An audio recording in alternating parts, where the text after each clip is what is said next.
नमस्कार। सहारा के निवेशकों के लिए खुशखबरी है और अच्छी खबर भी है। सहारा के जिन निवेशकों में डिफिशियंसी, कमियां और तमाम चीजें थी, उन्हें अब ऑटो अपडेट करके पोर्टल पे जो हमने जानकारी जांच की, उससे पता चला है कि अंडर प्रोसेसिंग कर दी गई है, यानी उन पर अब फिर से कार्रवाई की जा रही है। 45 दिन में अब 10,000 के बजाय 50,000 रुपया मिलेगा। कई जगह पर खबर है कि सहारा सीआरसी पोर्टल फेल होता नजर आता है, जिसके बाद ये भुगतान सहारा को मिल सकता है और तमाम चीजें। लेकिन अभी तक इसको लेकर सीआरसीएस यानी सहकारिता मंत्रालय, वित्त मंत्रालय, सुप्रीम कोर्ट और सरकार के अन्य संस्थानों से कोई आधिकारिक पुष्टि नहीं हुई है। जैसे मुंह वैसे बातें चल रही हैं। कुछ एजेंट और कुछ चैनलों पर दावा है कि सहारा के ब्रांच के माध्यम से भुगतान होगा। कुछ संस्थानों ने मांग की थी कि क्योंकि पोर्टल के माध्यम से कई अखबारों ने भी लिखा था सालों साल लग जाएंगे, सैकड़ों साल। इससे तो अच्छा है कि सहारा को भुगतान की जांच प्रक्रिया दे दी जाए। कई सालों में जैसे पैसा जमा हुआ था, निवेश हुआ था और हमने जहां जमा किया था वहीं से पैसा मिलेगा तो बेटर रहेगा। और दूसरे विकल्प के तौर पर लोगों ने मांग की थी कि कागज और जांच सब कुछ सहारा ऑफिस में हो, सब चीज, पैसा भले ही उनके बैंक अकाउंट में जब चेक के माध्यम से मिलना, चाहे सहकारिता मंत्रालय दे या सहारा के माध्यम से। बहरहाल इस मामले में पूरी केस और सुनवाई के बाद 27 सितंबर को पेशी थी सुप्रीम कोर्ट में। पूरे मामले की पेशी, इससे पहले सुप्रीम कोर्ट ने 1,000 करोड़ रुपया जमा करने को कहा था।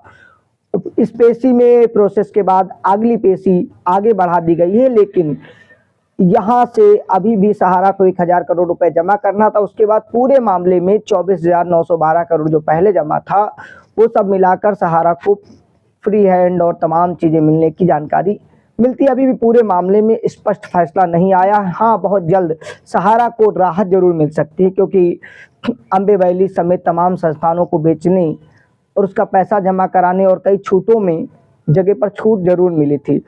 और सहारा के जो बैंकिंग लाइसेंस रद्द किए गए थे, जो जानकारी मिली थी कि नए अकाउंट डिपॉजिट नहीं होंगे, वो जस्ट के तस बरकरार हैं। अभी कुछ नया खुला नहीं है और बहुत कुछ कहीं कहीं भ्रम की स्थिति है, कहीं कहीं क्या है। लेकिन रियल चीजों में जांचने पर एक चीज पता चलता है कि सहारा के निवेशक को अभी पोर्टल पर जो नए परिवर्तन हुए उससे थोड़ी राहत जरूर मिल रही है। ये राहत आगे परिवर्तन में और डिफिशियंसी के बाद जिन लोगों के कागजों में कमियां थी, कोई सोच रहा है रीसबमिशन कराएं, कोई क्या कुछ कमियां, किसी में मोहर की कमी है तो किसी में आधार से मैच नहीं कर रहा है, किसी के में नाम गलत है। पोर्टल में जब रिसबमिशन पर जाएंगे, आपने जरूर देखा होगा उसके नीचे जोड़ने का कोई विकल्प है ही नहीं।